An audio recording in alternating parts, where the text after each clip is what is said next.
Class 10 Chemistry, Chapter number 9, Chemical Equilibrium, Lecture number 4.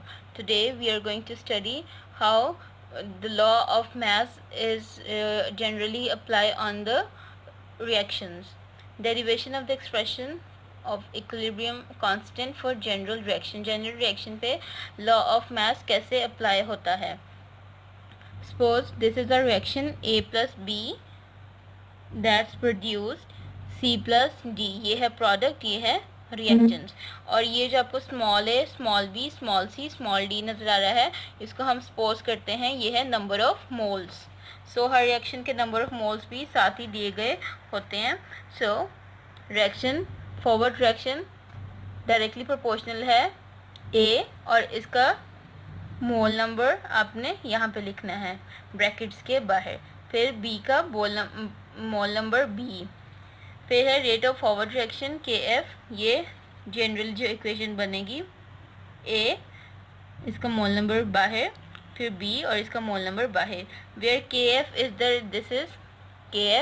Is the rate constant for forward reaction. C and D are number of moles of reverse reaction. Reverse reaction के जो moles हैं वो small c और small d है. इसी तरह जैसे forward reaction का किया, इसी तरह से बैकवर्ड रिएक्शन का भी हम लिखेंगे. इसके लिखने के बाद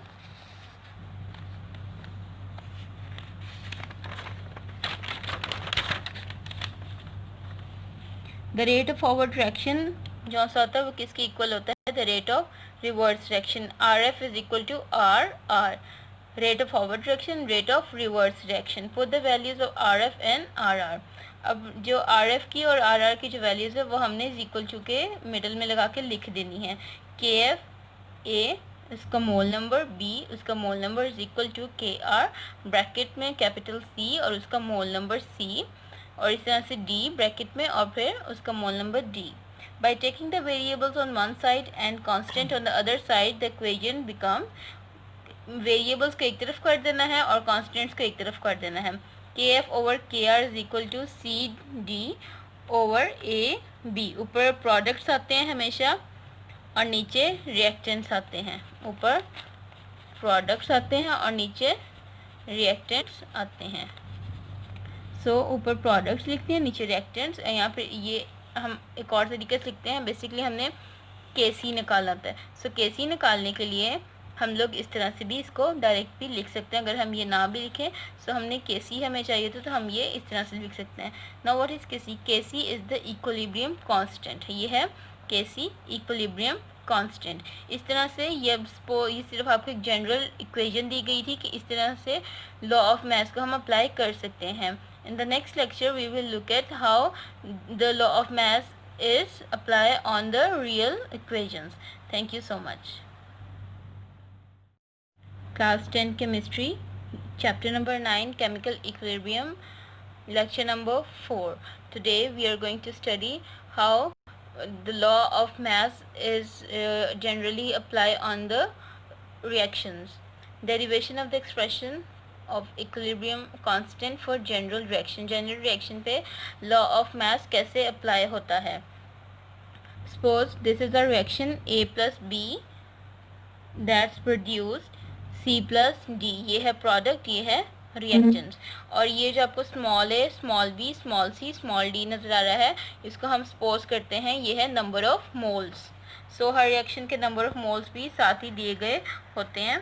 so reaction, forward reaction directly proportional है A और इसका मोल नंबर आपने यहाँ पे लिखना है ब्रैकेट्स के बाहर.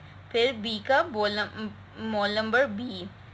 फिर है rate of forward reaction KF. ये जनरल जो इक्वेशन बनेगी A, इसका मोल नंबर बाहर, फिर B और इसका मोल नंबर बाहर. Where KF is the rate constant for forward reaction. C and D are number of moles of reverse reaction. Reverse reaction के जो मोल्स हैं वो स्मॉल c और स्मॉल d है. इसी तरह जैसे फॉरवर्ड रिएक्शन का किया, इसी तरह से बैकवर्ड रिएक्शन का भी हम लिखेंगे. इसके लिखने के बाद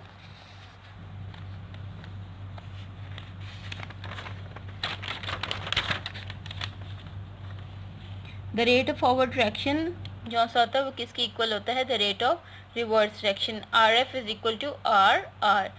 Rate of forward direction, rate of reverse direction. Put the values of RF and RR. अब जो RF की और RR की जो वैल्यूज़ है वो हमने इज इक्वल टू के मिडल में लगा के लिख देनी है. KF A उसका मोल नंबर, B उसका mole number is equal to KR bracket में कैपिटल C और उसका मोल नंबर C, और इस तरह से D ब्रैकेट में और फिर उसका mole number D. By taking the variables on one side and constant on the other side, the equation become, variables को एक तरफ कर देना है और कॉन्स्टेंट्स को एक तरफ कर देना है. KF over KR is equal to CD over AB. ऊपर प्रोडक्ट्स आते हैं हमेशा और नीचे रिएक्टेंट्स आते हैं. ऊपर प्रोडक्ट्स आते हैं और नीचे रिएक्टेंट्स आते हैं. सो ऊपर प्रोडक्ट्स लिखते हैं, नीचे रिएक्टेंट्स. यहाँ पे ये हम एक और तरीके से लिखते हैं. बेसिकली हमने KC निकाला था. सो KC निकालने के लिए हम लोग इस तरह से भी इसको डायरेक्ट भी लिख सकते हैं. अगर हम ये ना भी लिखें सो हमने KC हमें चाहिए तो हम ये इस तरह से लिख सकते हैं. Now what is KC? KC is the equilibrium constant. ये है KC इक्विलिब्रियम कांस्टेंट. इस तरह से ये सिर्फ आपको एक जनरल इक्वेशन दी गई थी कि इस तरह से लॉ ऑफ मैथ्स को हम अप्लाई कर सकते हैं. In the next lecture we will look at how the law of maths is apply on the real equations. Thank you so much.